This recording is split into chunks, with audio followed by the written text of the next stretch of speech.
السلام عليكم الخوت، كي دايرين؟ لاباس عليكم؟ كلشي مزيان؟ نتمنى من الله تكونوا بخير وعلى خير. مرحبا بكم معنا في فيديو جديد. طاجين بالدجاج والبطاطا، عشيوة 5-5. عندي هنا الفخاد ديال الدجاج اللي نقيتهم وغسلتهم مزيان.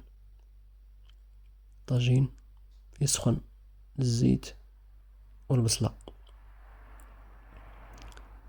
ندير الدجاج ديالي يتقلى مع الزيت والبصلة كما تلاحظون.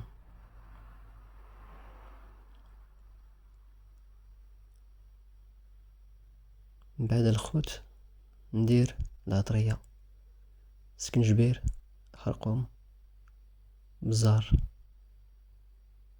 ملحة، الربيع والثومة.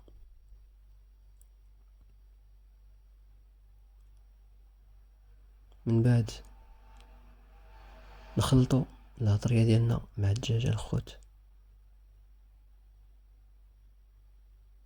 صراحة الطاجين جا واعر، المذاق يا سلام. عشيوة 5-5. نخلطو العطرية ديالنا مع الدجاج بهذا الشكل باش تدخل العطرية مع اللحم. من بعد ندوزو البطاطا.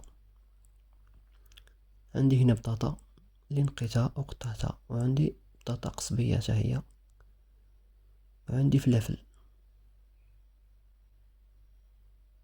هذا هو الطاجين ديالي بعد ما تقلى ليا كما تلاحظون. نحركوه شوية.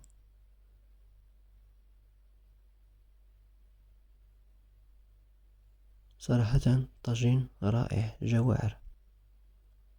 نتمنى تجربوا هاد الوصفة الخوت.